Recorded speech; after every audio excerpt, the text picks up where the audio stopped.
सुप्रभात। बाबा कहते हैं, मेरे प्यारे बच्चे, जानता हूँ तुम अच्छा कर रहे हो और सही कार्य कर रहे हो।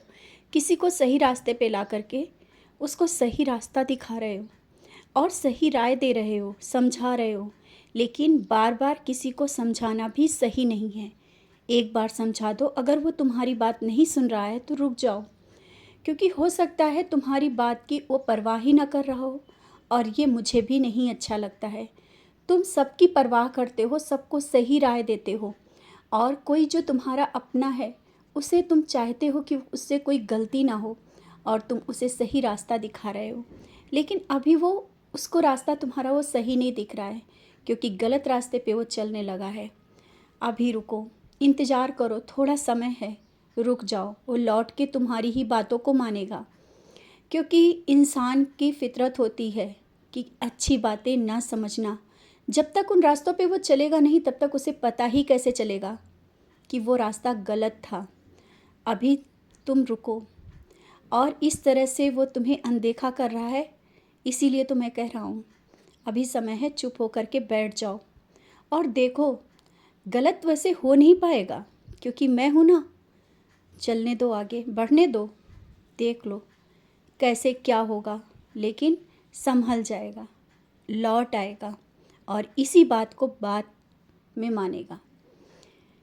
बच्चे, कोई भी गलती, कोई भी परेशानियाँ मैं ऐसी नहीं होने दूंगा जो तुम्हारे जीवन में, घर परिवार में बहुत ही परेशानी लाए।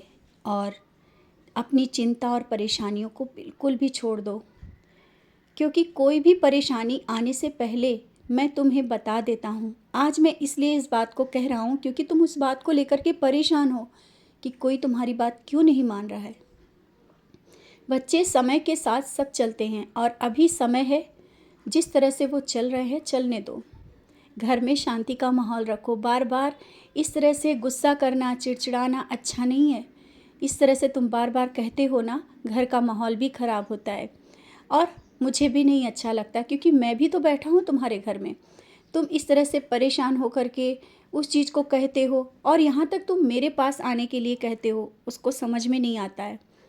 उसको लगता है तुम गलत कह रहे हो, इसीलिए तो मैं आज बोल रहा हूँ तुम चुप रहो। अभी समय है चुप रहने के लिए, और मेरा आशीर्वाद तो तुम्हारे घर पर है।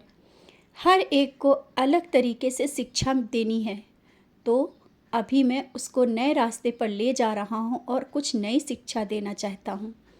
तुम देखना, जब उसे समझ में आ जाएगा कौन सा रास्ता सही है, तो तुम्हें कहने की ज़रूरत नहीं पड़ेगी। इसीलिए तो मैं कह रहा हूँ कि तुम्हारे पूरे परिवार की जिम्मेदारी मुझ पर है। तुम इस तरह से अपने समय को व्यर्थ मत करो और अपना स्वास्थ्य मत खराब करो चिंता से। बहुत चिंतित रहते हो, बहुत परेशान रहते हो। तुम्हें लगता है कि तुम्हारा परिवार, तुम्हारे बच्चे गलत रास्ते पे जा रहे हैं और वो लौट नहीं पाएंगे। ऐसा हो ही नहीं सकता है, ना हुआ है ना होगा। जहाँ पर मेरे नाम का दिया जलता है, जहाँ पर मेरा नाम स्मरण होता है, वहाँ मैं साक्षात रूप से विराजमान होता हूँ। हाँ, मैं हूँ तुम्हारे घर में, क्यों भूल गए हो? और बार बार इस तरह से संदेह करने लगते हो। ये संदेह तुम्हारा मुझे अच्छा नहीं लगता है। अगर संदेश सुनते हो तो संदेह के साथ मत सुना करो, बंद कर दिया करो। विश्वास के साथ सुना करो, और जो मैं कहता हूँ वो होता है। तुम्हें मेरे 11 वचन याद है ना? मैंने हर एक वचन सत्यता के साथ कहा है, और उन वचनों को तुम भूल जाते हो। तो अपनी चिंता और परेशानियों को बाहर निकाल के फेंक दो। और अब दिन बहुत ही अलग तरीके से आने वाले हैं। बहुत कुछ बदलाव होने वाला है। तुम्हारे घर और परिवार में बहुत बड़ी खुशखबरी आएगी। और जिस ज़मीन और जायदाद को लेकर के परेशान हो ना, जो तुम्हारा है तुम्हें अवश्य मिलेगा। तुम चिंतित मत हो।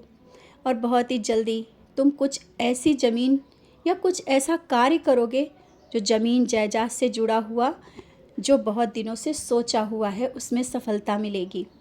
हो सकता है तुम कुछ मकान या ज़मीन जायदाद बेचने की सोच रहे हो और कुछ लेने की भी सोच रहे हो, तो वो सब कार्य बहुत ही जल्दी सफलतापूर्वक पूरे होंगे।